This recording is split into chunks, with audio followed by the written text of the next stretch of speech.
Hi guys! Ayun na nga, samahan nyo muna ako magluto ng aming dinner for today. So, bali ang lulutuin ko nga lang pala ngayon ay tinolang manok.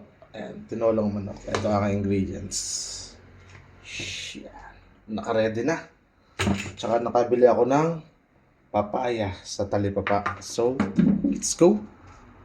Painitin lang nating kawali in low fire lang muna tayo.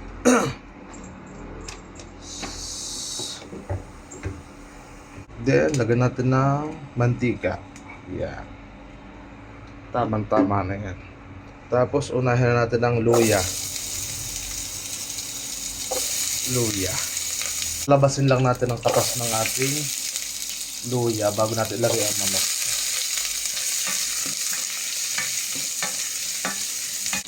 Sabay ilagay natin ang manok.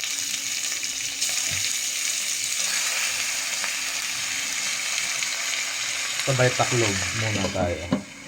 And tanggalin natin ang takot at ilagay natin ang kalahating nor cube.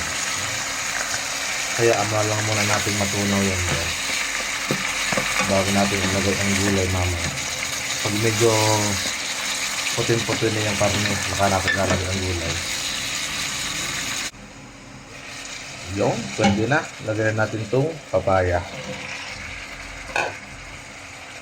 Haluin lang natin ng konti. Sabay lagyan natin ng tubig. Yan, para isang kuluan na lang sila. Saman natin itong sili. Para pagkulo, ayos na. Sabay takpan natin muna ng kauntian.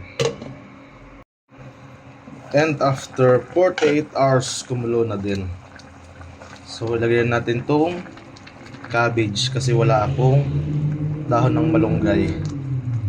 Dahil malambot na yung papaya guys kasi pinas forward ko na yan. Mga isang kulo na lang kami kakain na. Okay guys, luto na to. Kami kakain muna. Okay, kain tayo guys. Isang kaldero ang niluto kong ulam pero kami dadalawang kakain. Partida na.